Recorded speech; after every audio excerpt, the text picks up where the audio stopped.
Magandang araw sa inyo mga kabansa. Kayo ay nasa Iparas kay Paras. At ito ang yung likod paglinawan na nagbubukan ng pagbati para sa ating sekretary. Magandang hapon, Paring Ado. Ado, Paglinawan is the name. At of course, ang ating mga mahal na mga kababayan na nagiging biktima, naghihirap ng husto dahil sa kabulastugan nitong administrasyon ni Bangag Marcos Jr. Bakit po nasabi natin? Imbis na itong nilulustay na bilyon-bilyon na mga pondo na napunta lamang sa flood control projects na wala namang katotohanan. Si Marcos mismo ang nagsabi na kinukurakot lang itong mga pera na ito. Walang saysay, guni-guni lamang dahil ito ay mga ghost projects. Can you imagine 1.3 trillion since 2022 hanggang 2025, 1.3 trillion. Kung nilatag natin yan sa mga farmers, kung nilatag natin yan sa food security, kung nilatag natin yan sa industry, sinuportahan ng Department of Finance at ng budget ang ating mga bangko tulad ng Land Bank, tulad ng DBP, imbis na kinuna nila ng pera ay binuhusan itong ng karami-raming pera na nilustay lamang dyan sa flood control. Marami pong makikinabang na mga kumpanya at itong mga kumpanya na ito ay pwedeng mag-hire ng maraming mga kababayan natin para may pangbili ng pagkain, makakapag-afford ng mga bilihin na tumataas ang presyo. On the other hand naman, yung pera ng Land Bank nilustay dito sa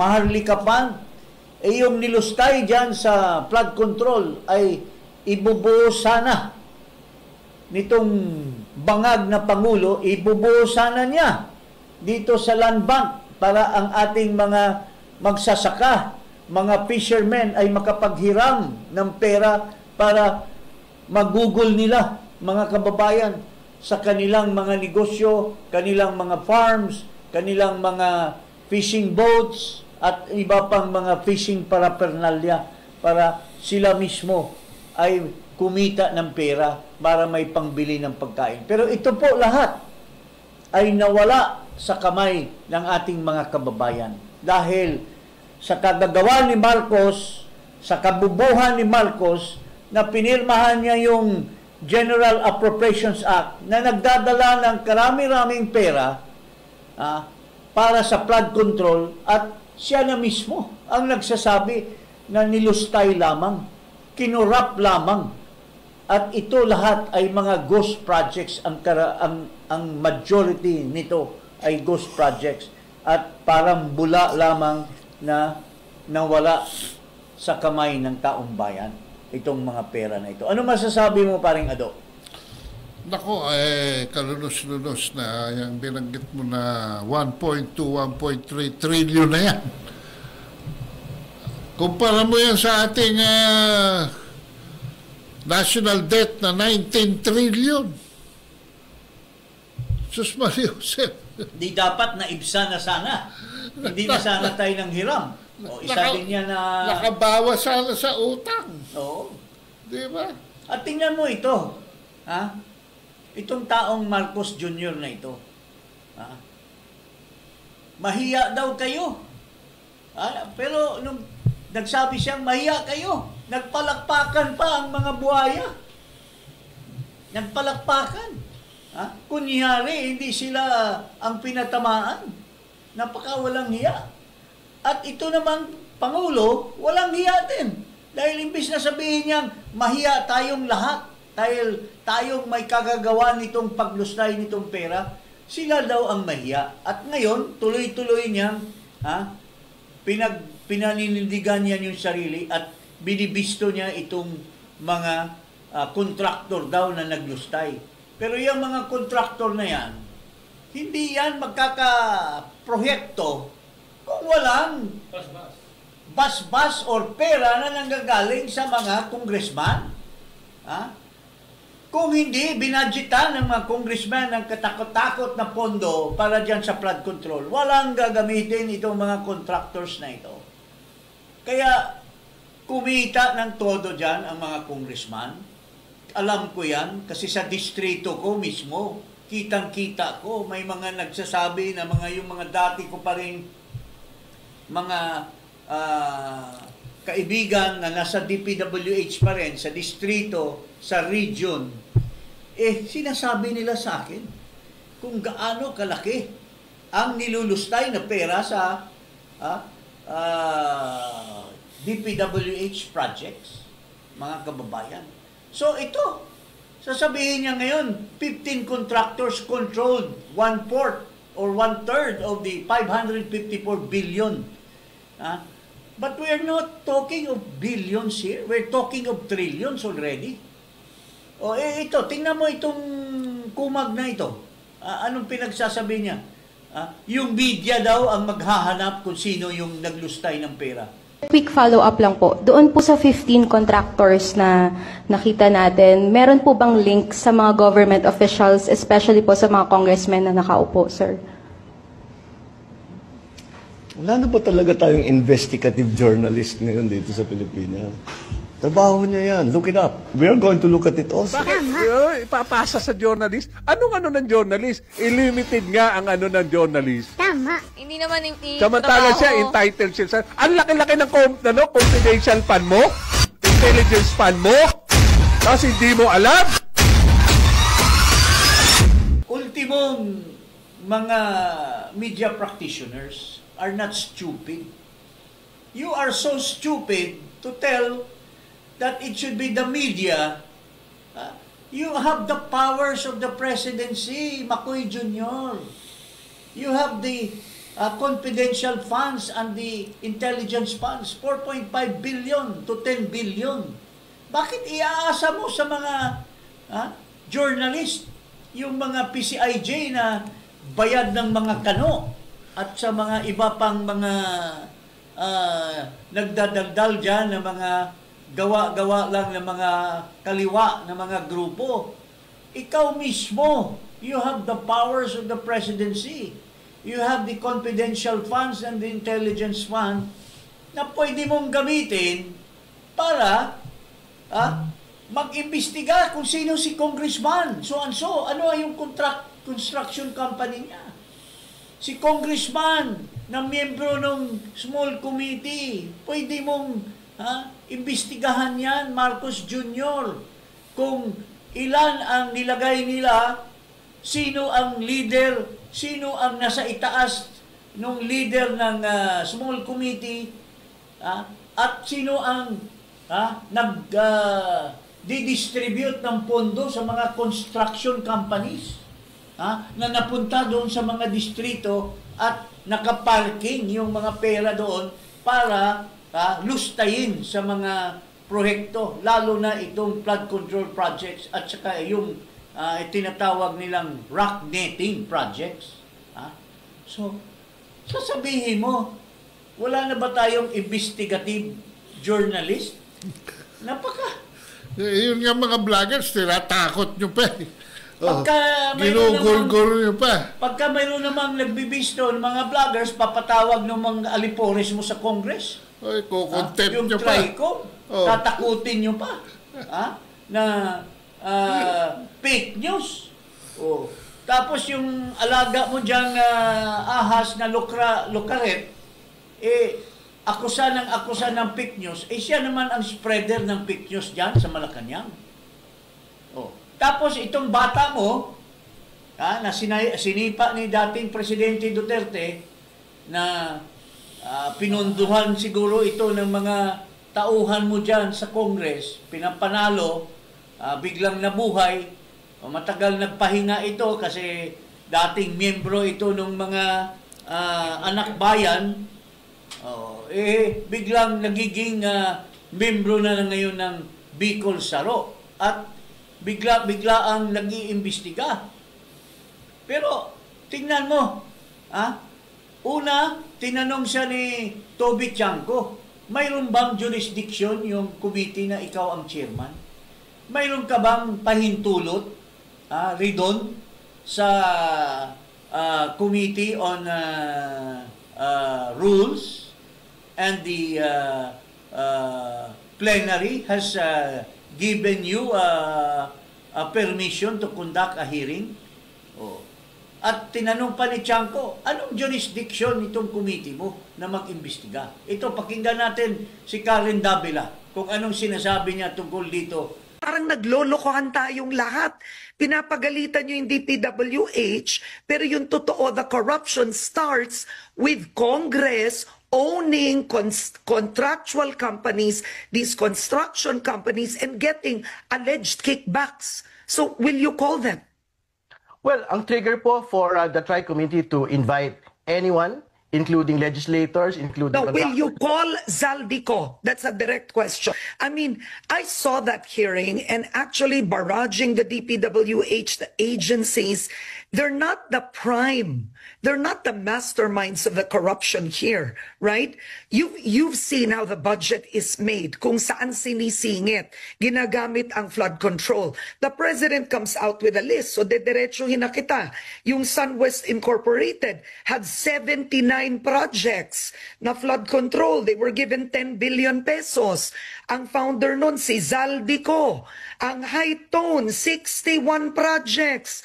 4.8 billion pesos. This is on record. Bakit di sila ang ipatawag? Parang naglolokohan tayong lahat. Pinapagalitan nyo yung DPWH, pero yung totoo, the corruption starts with Congress owning contractual companies, these construction companies, and getting alleged kickbacks. So, will you call them? Well, ang trigger po for the Tri-Committee to invite anyone, including legislators, including... No, will you call Zaldico? That's a direct question. Yes, if he is named as a part of anomalous deals, then he will be asked... No, he is a founder of, he is a part owner, SunWest and Hightone. Records show it. So will they be called? And yes, you will call them? Yes, if they are named as part of anomalous transactions relating to infrastructure and flood control projects, then they will be asked to sit before the Tri-Committee and explain themselves. Patatawag daw. If they are part of the of the anomaly, kaya ka nga mag-iimbestiga para malaman mo yung anomalya, precondition mo yung kung may anomalya, saka mo lang ikaw nga yung magdidetermine kung may anomalya ba o hindi. Napaka-bobo naman ito. Kaibigan ko ito, pero hindi ko alam na nung magkaibigan kami, akala ko matalino, ito. Si Karen Davila na lang nagtatanong sa'yo, nagpapanik ka na. Sabihin mo, siya pa ang nag-volunteer, nag-aabogado kay Zaldico, paring di ba sabi niya, si Zaldico daw pareho silang Bicolano. Divest na daw. How do you know that? Dahil ba malapit kayo ni Zaldico? Dahil ba di umano'y si Zaldico ay nagbigay sa iyo ng pondo para manalo ka dyan as nominee ng Bicol Saro? How would you advance the idea that he has already divested? Do you have the documents? Did he already appear? Itong Zaldico, nag-appear na ba sa committee mo, Ridon? Mag-iimbestiga pa nga lang. Nakita mo na ba na siya ay talagang nag-divest? Paano mo masasabi yan? Ako mismo, alam ko, kung pali kong buo yan si Zaldico, hindi pa yan nagda-divest.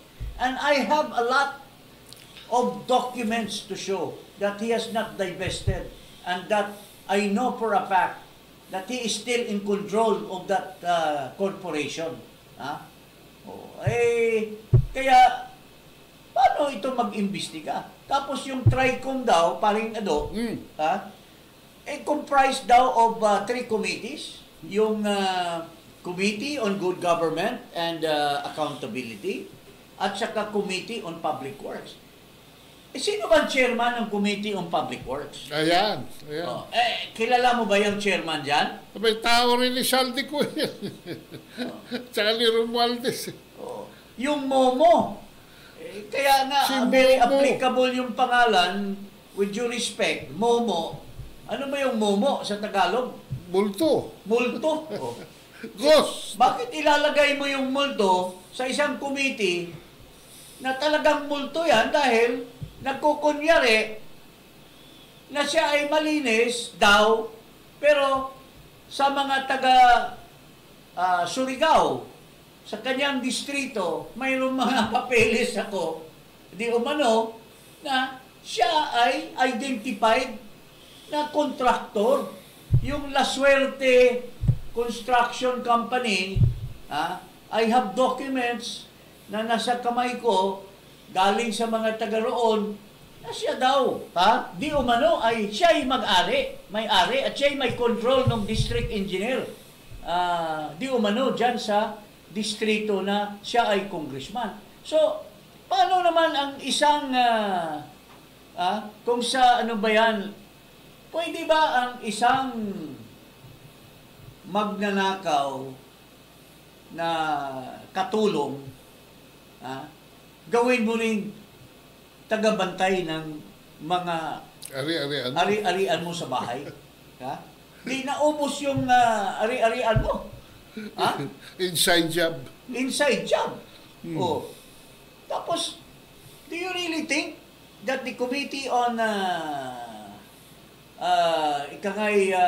Public Works walang say? Kayang-kaya niyang kaya-kaya niyang impluwensyahan at takutin ang mga district engineers. Pwede niyang ipatawag sa committee niya. Yung regional directors, pwede niyang ipatawag sa committee niya. Pati yung secretary at mga undersecretary, pwede niyang harasin doon sa committee niya kung hindi siya bibigyan ng mga accommodation sa pera ng galing sa small committee, mga kababayan. Ang problema dito ay mga congressman, most of the problem ay nandyan, tapos kayo rin mag-iimbestiga sa mga sarili ninyo. Pati si Sandro Marcos sabi niya, why will the same body na suspect will investigate itself? Tingnan mo, nasaan yung statement ni Sandro Marcos? Why would the body investigate itself? Sangayon si House Majority Leader Representative Sandro Marcos na walang kredibilidad ang Kamara na magsagawa ng investigasyon sa umano'y anomalya sa flood control projects. Ayan. Simple-simple. Walang kredibilidad. Terry Ridon. Sinabi na ng amo mo na si Marcos Sandro, congressman, majority floor leader, sinasabi na niya na mahiya ka naman, mga congressmen, huwag kayong mag-imbestiga. Tularan nyo ako. Ayaw kong mag-imbestiga dahil wala tayong kredibilidad. Dahil ang tatay ko, sinasabi niya, mahiya naman kayo. So, sino bang pinaringgan ng tatay niya? Kayong mga congressmen. Si Terry Ridon. No. So, bakit kayo... Si Momo. Bakit nyo inuunahan ang pag-imbestiga ng sarili nyo? Ito pa, nag-hearing na ang Kongreso. Mayroong isang, dati ang chairman Saldico. Ang sumunod naman, yung Kimbo na nireject ng taong bayan ng Marikina. At siya mismo ang nagbisto na yung mga blanco daw na galing sa bicameral committee, ang nag-fill up daw yung mga staff ng kanilang committee. Tapos, ngayon may pinalit na babae. Sino ba ito? Swansing. Swansing. Asawa ba ito nung sinabi natin na taga-customs? na ano ba yun? Swan? Ano ba yung swan? Kumakanta na ano? Na itik? Na isa sa mga in-identify ni Senator Ping Lacson na may mga anomalya daw sa Customs, Bureau of Customs. At bakit naman itong Bagita na babae ang nilagay sa dami-daming mga magagaling at mga senior na mga committee chairman na pwedeng gawing committee chairman, committee chairman ng appropriations? Paano naman? Second termer lang ito eh. Normally during our time, it is always a third termer. People like Edsel Lagman, people like Joey Salceda, people like Bibit Duabit. Yun ang mga naging chairman ng Committee on Appropriations. People who have knowledge and respect from its members. How come suddenly itong taga Nueva Ecija na babae ang nilagay sa... Wala na ba talagang respeto ang Kongreso kung sino-sino naman lang niya na kasama sa kanilang politika ay iyon lang ang ilalagay? Tingnan mo ang sinasabi ni Toby Chanco tungkol dito sa Committee on Appropriations na ito. Tinatago ang mga dokumento. Yes, Madam Chair. The highlight of the President's SONA was nung sinabi na mahiya naman kayo, initiative, errata for the boys SOP. So ang initiative at errata ay nanggagaling po yan sa Kongreso. Kaya nga medyo nahirapan si Sec. Ralph na sagutin kung paano nabawasan yung iba dahil talagang Kongreso po may alam yan. At dalawang pagkakataon po yan, sa BICAM at sa small committee. So I would like to ask the Chair to furnish all of the members the signed report of the small committee for 2025. Wait, bakit gumagalaw yung oras ko? Hindi naman kasama yung sagot.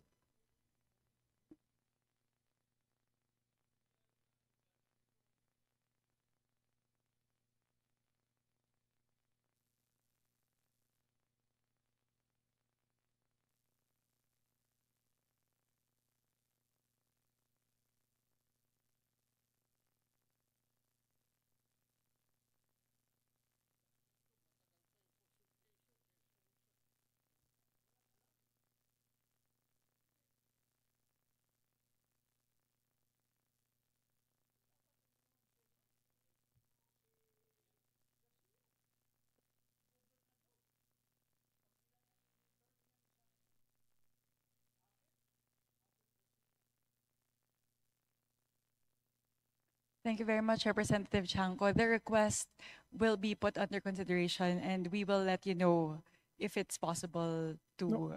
Madam Chair, why should it be put under consideration? This is of public record. This is in accordance with our rules. That all committee reports must be given to all members. And that shouldn't be taken against my time because you're telling me that, teka, balik natin yung oras ko kasi sinasabi na that will be taken into consideration. It should not be taken into consideration. Tingnan mo, walang alam eh. Alam mo, ang ginagawa kasi dyan sa liderato ng Kongreso, para madali nilang kontrolin, lalo na yung Committee on Appropriation, yung chairmanship nila, binibigay nila sa walang alam, para madali nilang makontrol at madala yung pera sa gusto nilang saan pupuntahan. Na, tingnan mo yung isang congressman dyan. Ang tagal na niyan. Matino na congressman. Naging gobernador.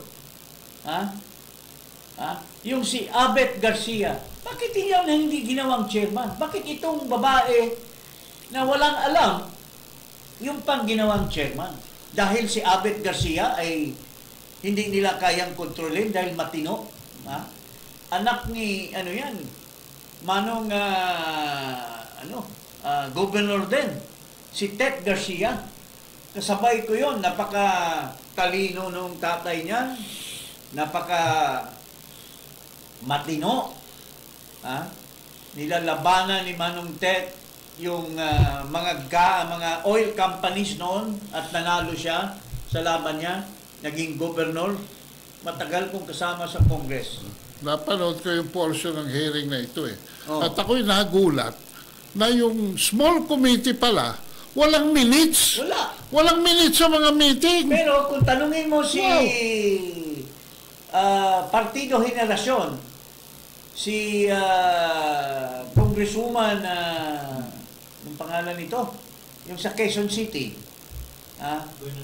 Bernadette Herrera, during her time, she was also member of the 18th Congress and 19th Congress, or 18th Congress, during the time of Cayetano. Then later on, si Velasco, she was a member of the small committee. Mayroong minutes, mayroong report. Bakit biglang tinatago nitong babaeng ito? Babae ka pa naman, napakasinungaling mo, Mrs. Swansing. Labas nyo yan, freedom of information. Dapat ilabas nyo yung mga para malaman doon sa small committee kung sino ang nag-insert. Sabi ni Toby Chanco, mayroong dalawang district from 1.5 billion naging 20 billion. Yung isa 2.2 billion naging 19 billion. O paano naman nagkaroon ng insertion yon? Dapat yon matutumbok kung sino yung mga favorite na mga congressmen na yon. Tingnan mo. Ito sinasabi natin, ito si Abet Garcia, bakit hindi yan ang ginawang chairman? Matino yan. At saka hindi yan pushover. Bakit itong taga Nueva Ecija na babae, walang alam, walang alam, nagtatanong pa, tinatanungan na naman si Sandro, mas wala ring alam. Paano tayo uunlad? Paano mo malalaman Paano sa pinapayagan ni Marcos yan na ang Speaker of the House, wala namang speaker na mai-elect dyan kung walang basbas sa presidente? What's so wrong about the House of Representatives during this time? During our time, there was really no anomaly in the House of Representatives. Yung best speaker na yan, patatawag nyo? Well, I'm still contemplating on testifying in the Senate investigation because malalim ang alam ko sa mga pinaggagawa nila dyan sa House of Representatives. I'm a privy to the secret things that they are doing there because I know for a fact what they did. But I'm still thinking. Kasi alam mo, para sa akin partner, paring Ado, alam mo, I value friendship. I value, may pinagsamahan. So, it is my heart versus what is righteousness in this country. So, later on, if I come to my senses, I will volunteer to testify and divulge everything that I know about these people in the House of Representatives. Dito sa master plan, sa flood control, patawag nyo rin ako. Meron akong opinion tungkol dyan. Nagsulat pa ako ng libro. Sige, anyway, makakatulong tayo dyan. Sabi ni Karen Davila, walang saysay ang investigasyon mo, Redon. Ito ang tunay na investigasyon. Ito, ipakita natin. Mr. Secretary, yung sinasabi mong strict guidelines, that's debatable kasi ito nangyayari ito, this is an open secret. Halimbawa, doon sa isang flood control project na meron ng feasibility study, may mga enterprising congressmen. They will request that these projects be implemented by the District Engineering Office. Sa mga nakaraan GIA natin, makikita mo yan. For example, the project is budgeted for 500 million to 1 billion pesos. It will be divided into several small projects, say 50 million to 100 million each. Kaya makikita mo, as observed by the President, bakit ay kakanyang pare-parehong 100 billion, 100 billion, 100... Para bang there are 2 or 3 or even 10 major projects, flood control projects na talagang ang compute, para bang parehong-pareho yung cost eh. This is impossible.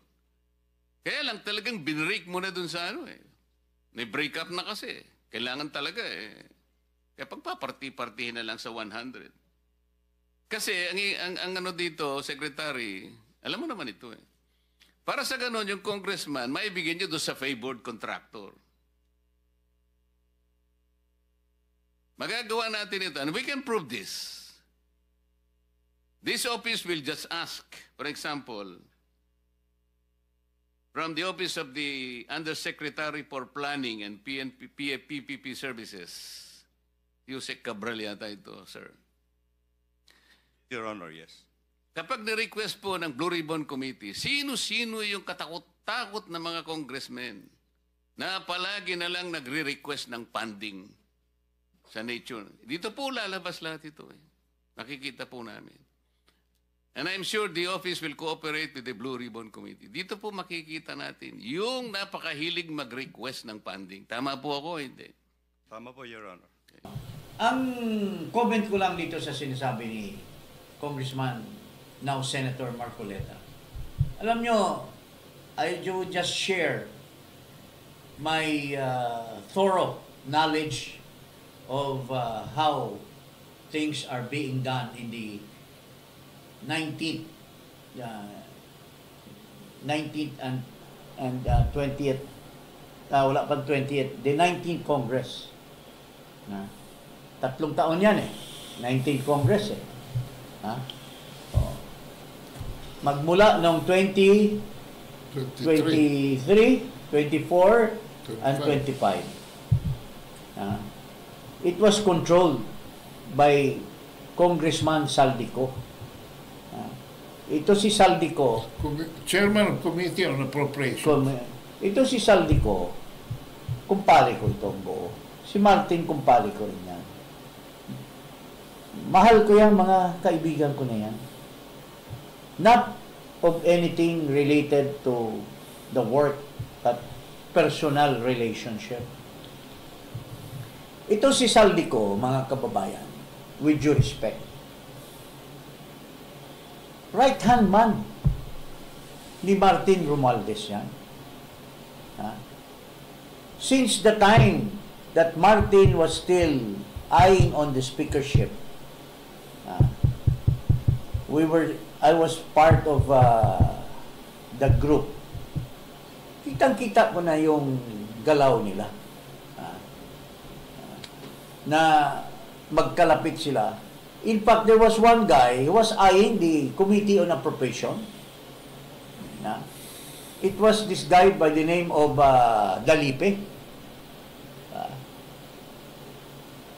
who was accommodated to become the majority floor leader, but he wanted to become the Appropriations Committee. But Martin owes it to Saldico. Why? Because during the election of Marcos, gamit na gamit yung aeroplano at saka helicopter. Favorite ni Marcos na sasakyan yung helicopter ni Saldico. So, nagkaroon ng closeness si Martin Romualdez. Tuwing yung umupo na si Marcos, bago naging speaker, wala na, hindi na humihiwalay si Saldi kay Martin Romualdez. Tuwing pupunta sa kasama. So I would not be surprised that he finally got the Appropriations Committee chairman.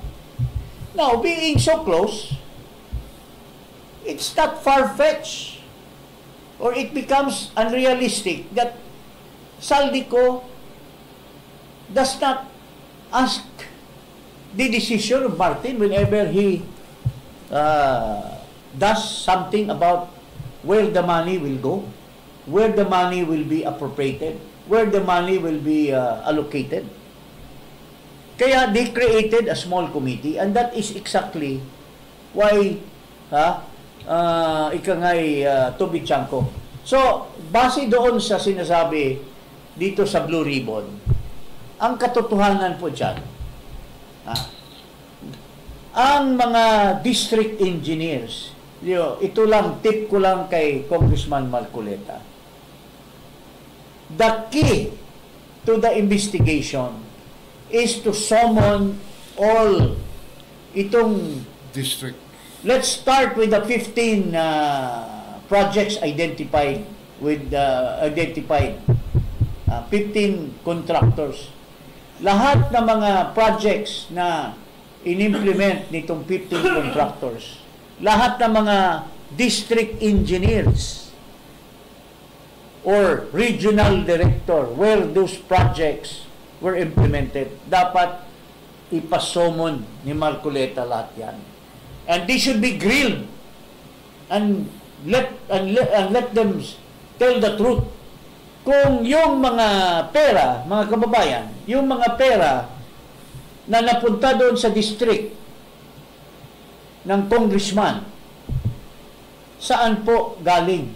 Ano po ang sourcing niyan? Insertion ba or doon sa NEP?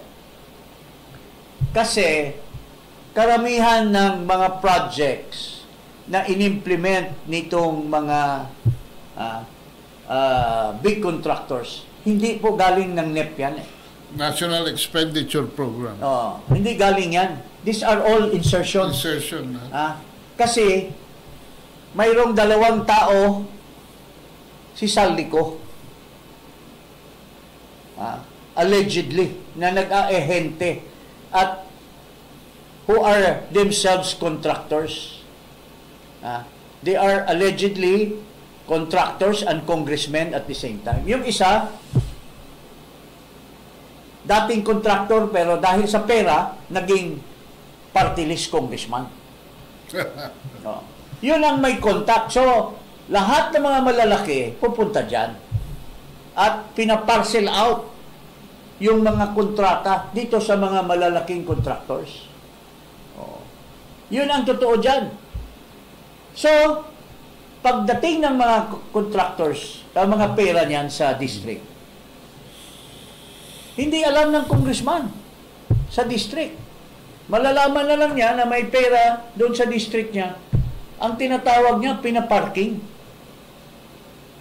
At ang mananalo dyan, yun na yung kasabwat. Yung contractor na kasabwat noong mga tauhan where the small committee is the mastermind. So, ganun pala yung embudo system. Embudo system. Embudo. Yung dalawa, contact niya yung mga malalaki, ilagay mo na kayo. Bago namin ibibigay yung ano. At kami ang magsasabi sa final decision ng small committee, naka-parcel out na yan.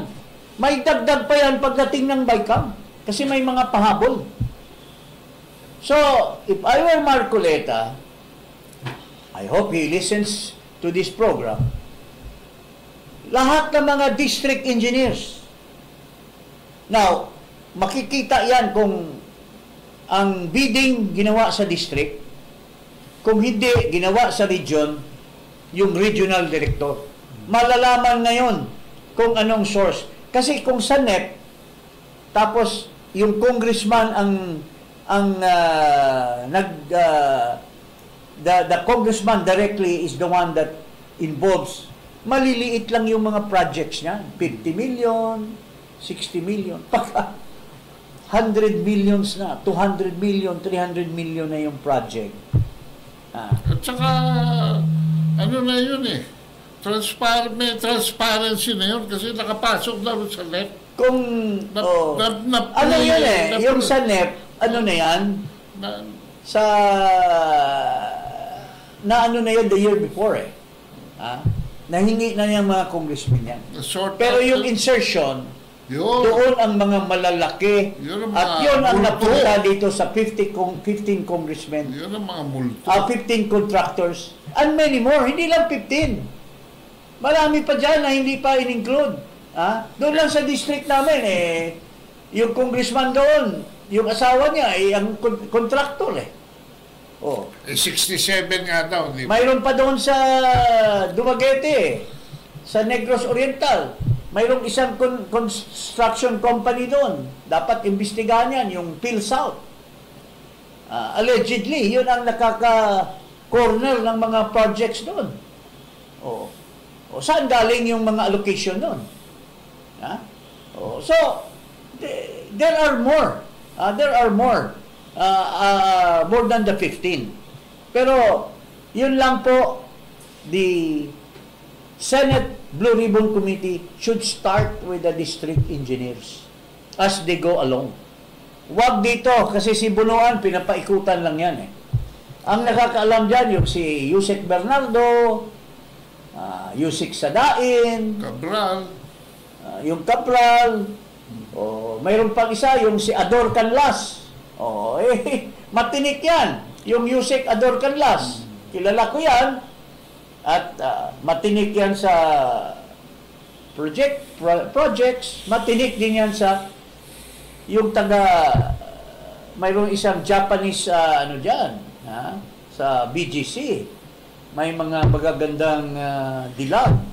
Tsaka hindi lahat alam natin yan lahat. Hindi lahat ng pondo dyan dumadaan sa sekretary. Mula sa DBM, may mechanism sila na diretso sa regional directors. Diretso sa district. Magulat na lang yung district engineer na biglang mayroong dalating sa kanya. Ang practice dyan, hindi alam ng district engineer yan. Bigla na lang may dalating na pondo sa kanyang distrito. At mayroong isang tao na dalating, boss, may go signal na yan doon sa taas. Huwag galawin yan. Kasi parking lang yung pera na yan. Mayroong kukuha dyan na kontraktor. Yun, ganun. Hindi pwedeng i-deny ng district engineer yan pagka pinatawag niya dyan sa Blue Ribbon Committee. And the district engineer will be bound to reveal and bring all this documentation.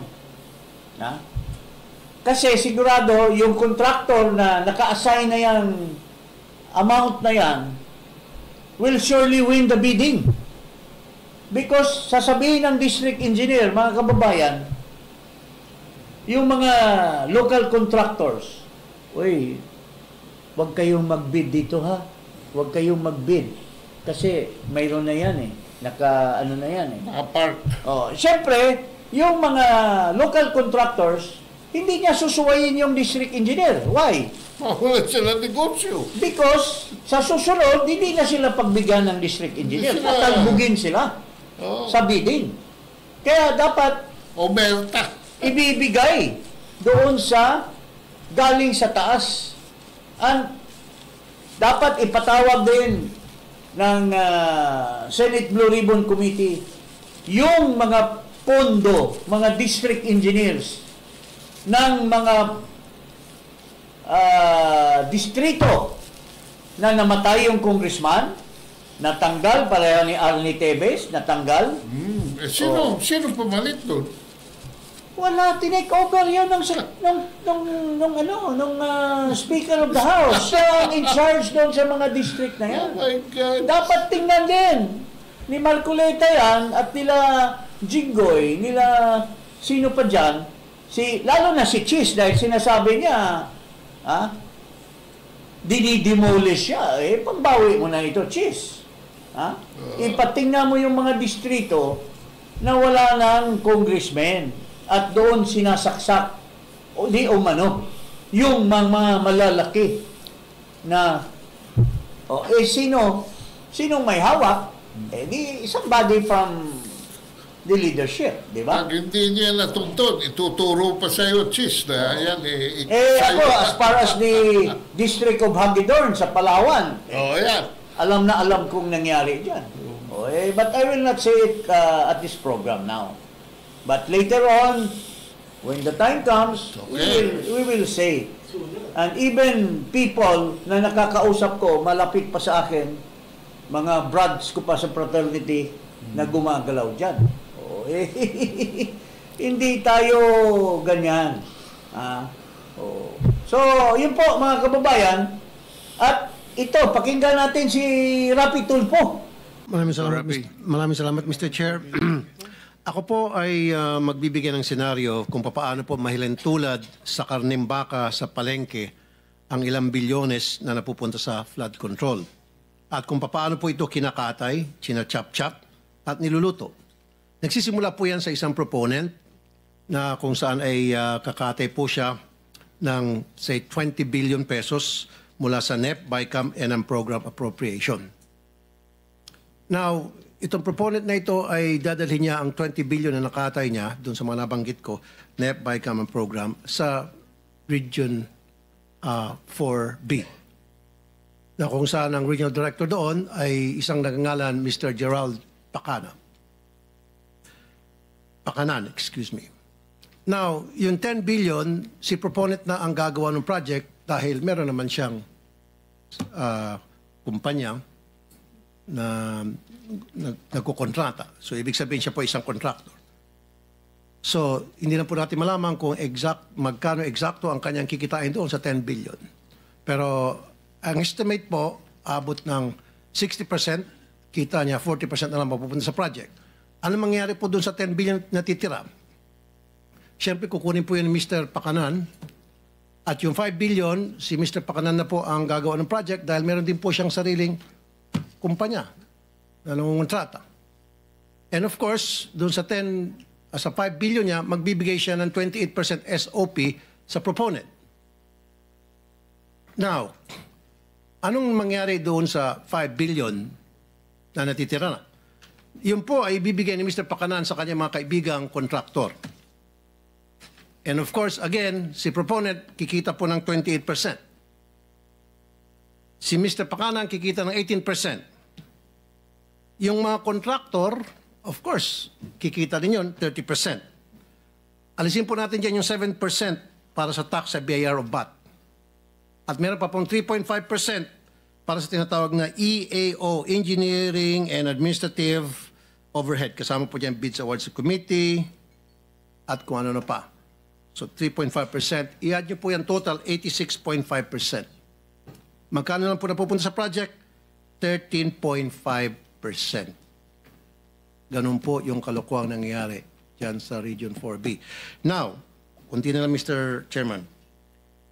40% ang ibinabayad agad sa mga contractor at kay proponent kahit hindi pa po tapos ang project o kahit hindi pa gawa ang project at gagawa po sila ng mga fake accomplishment report, dinodoktor.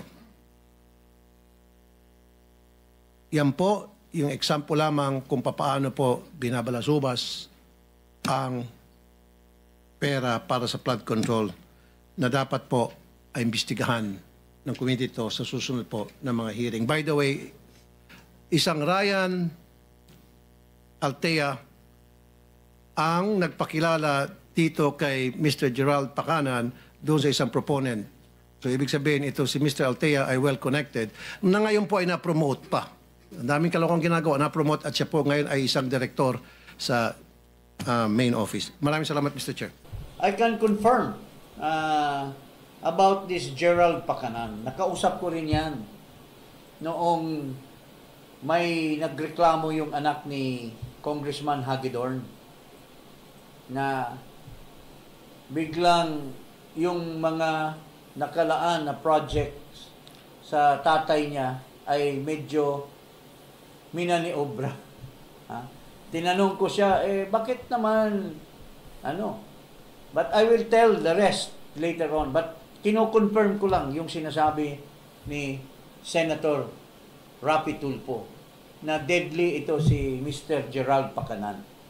Tapos, ito po,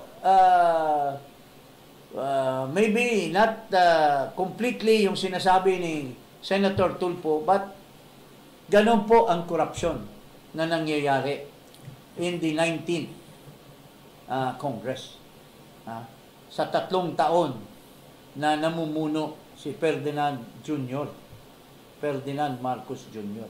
under his family, the leadership of his family. Pinagpiestahan nila ang bayan. Tapos ito naman, pakinggan naman natin din. We're just showing samples of questions that are being raised. Ito naman kay Jinggoy Estrada. Kung hindi pa binulgar ni Pangulong Marcos ito mga anomalya na nangyari dito sa mga flood control projects, hindi nyo ba iimbestigan to?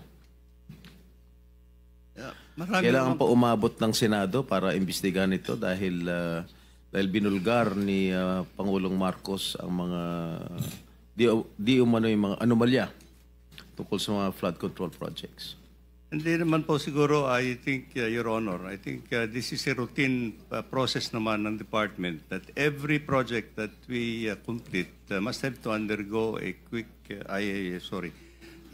has to undergo a validation audit before we fully pay the contract amount, Your Honor. So meron yung quick quality assurance unit, may audit team na dapat umiikot parati, Your Honor, before we pay the final payment for this project, Your Honor. Are all these contractors qualified? They are qualified. They're qualified, Your Honor, and on the basis of the documents that they submit for the bidding purposes, Your Honor. Sa mga binanggit ni Pangulong Marcos na mga contractors during his SONA, bakit sa 10 lang, bakit halos lahat ng mga contractors to ay kinorner lahat yung mga flood control projects? Why is that so? Well, As far as I can recall, actually, yung sabi naman na ating presidente, 20% of the total amount of that has been allocated over the years were actually napupunta doon po sa 15 contractors po. So, marami pa naman po yung other contractors that have participated in the implementation of the flood control projects, but it's a little outstanding, as sabi ng ating presidente, that 20% of the total budgets that have been allocated for flood control napunta po doon sa 15. In numbers po yun, I think that is in numbers, Your Honor. Yes, so sabi ni Pangulong Marcos, 15 contractors cornered 20% of the total budget, or roughly 100 billion pesos. Yes, Your Honor. And the remaining 436 billion was split among 2,394 contractors. At hindi ko nababasahin yung mga pangalan ng mga kumpanya ng yung construction company dahil nabanggit na ni Pangulong Marcos yan. Anyway, ilan ang ghost projects ninyo dyan? This is on the process of validation, Your Honor. But you still believe that there are ghost projects there? Or there were ghost projects? In all confidence, Your Honor, I think so. You think so? Yes.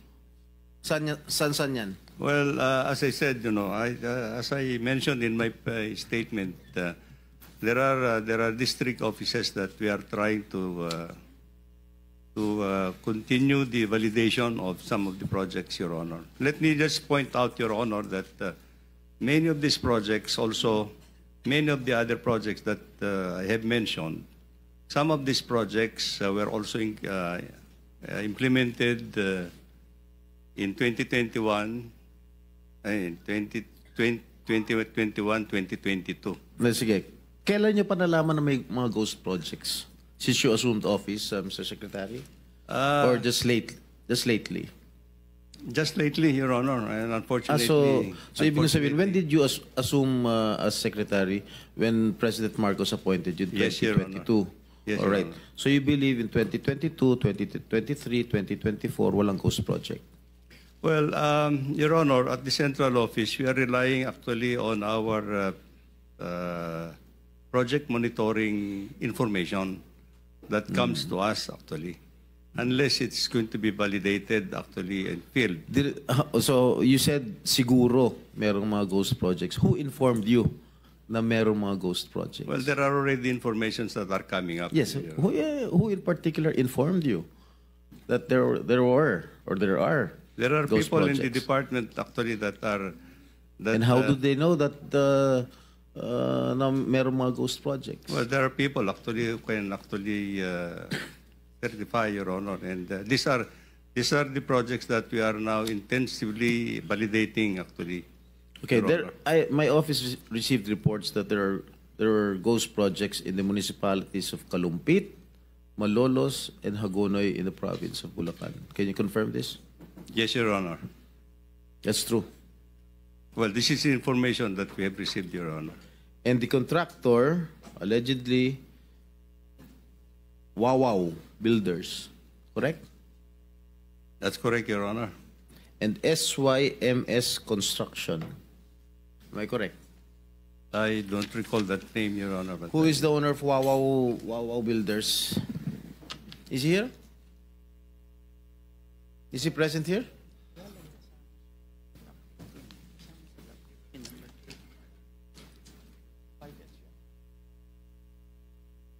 Senator Jinggoy was invited but walang reply as of now. May I know who is the legitimate owner of this construction company? Mark Alan Arevalo. Mark Alan Arevalo. All right. I think the committee already will issue a subpoena. All right. So, sa aking palagay, itong mga ghost projects na nabulgar na ngayon, siguro inaayos na nila. Tama? Alam mo, ito si Bunuan, with due respect. Parang virgin. Playing innocent, pero kilala ko ito si Manny.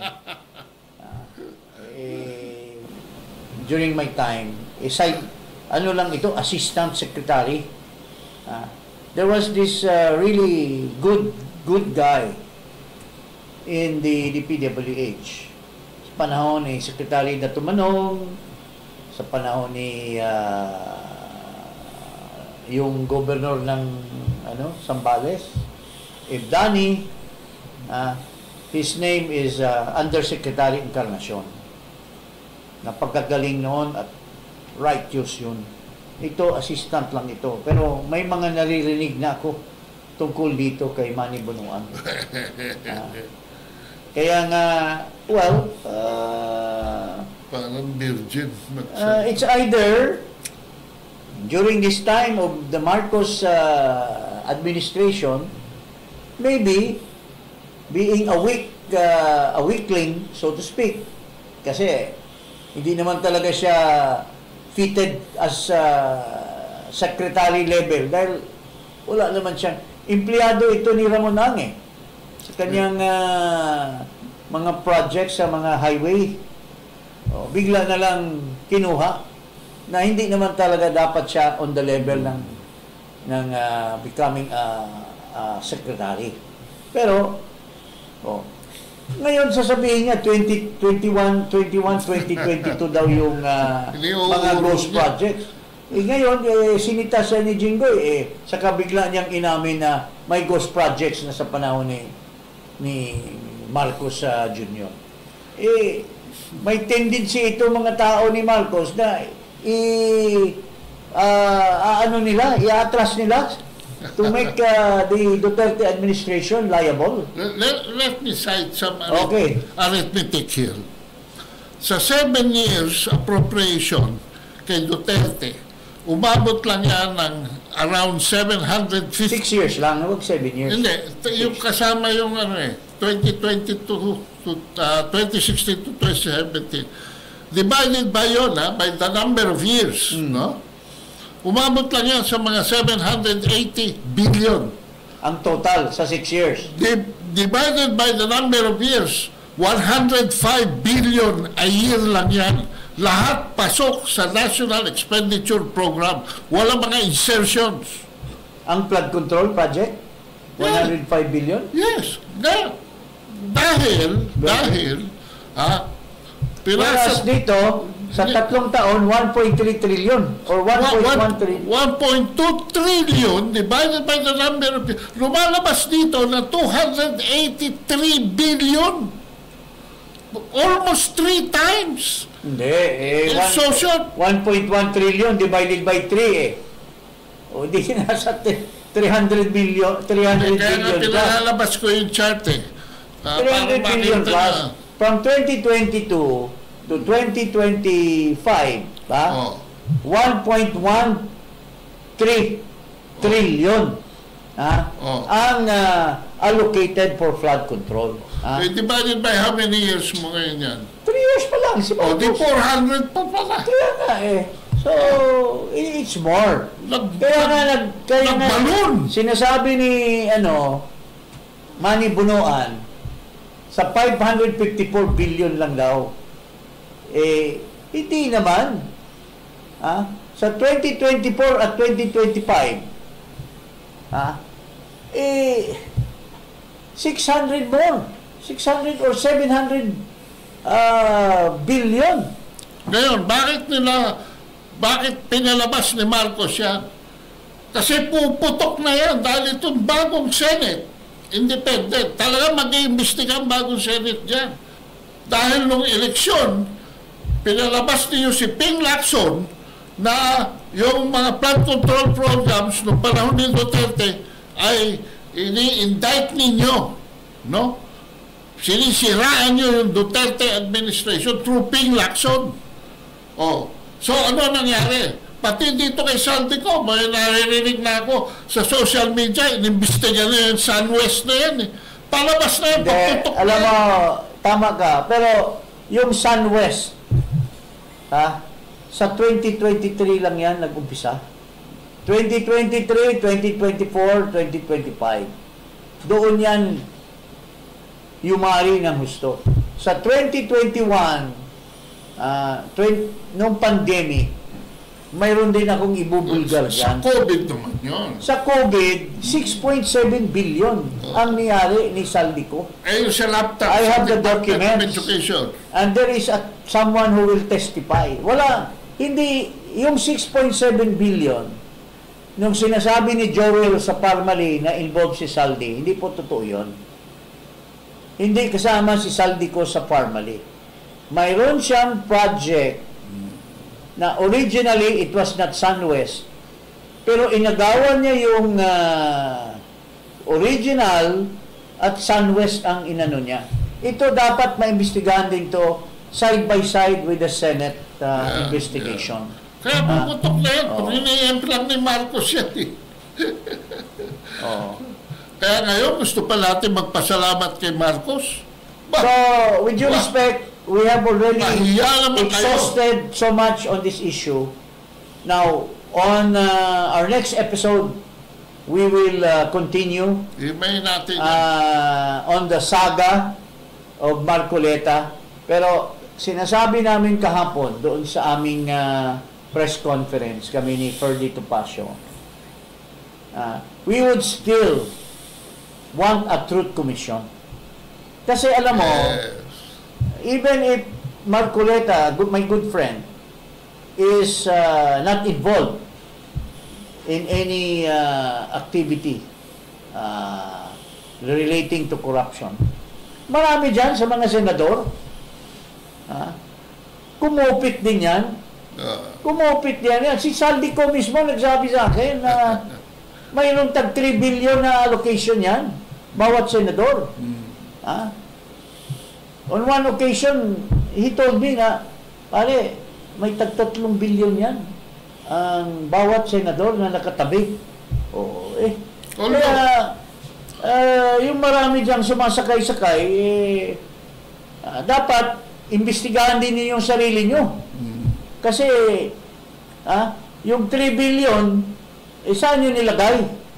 At sino pinagbibigyan nyo?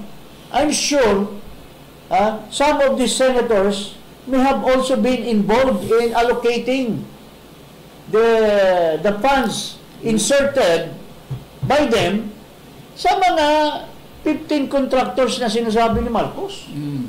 So, Especially yung chairman. no one among you is Yeah. clean as the wife of Pontius Pilate, Of Caesar. of Caesar. Ha? Oh. At saka yung Senate, hindi pwede makapag-investigate ng 100% sa Congress, siyempre. May limitasyon din yan.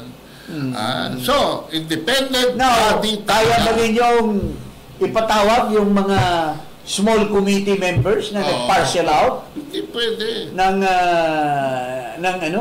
May legislative courtesy yan eh. Well, tingnan natin because blue ribbon sila eh.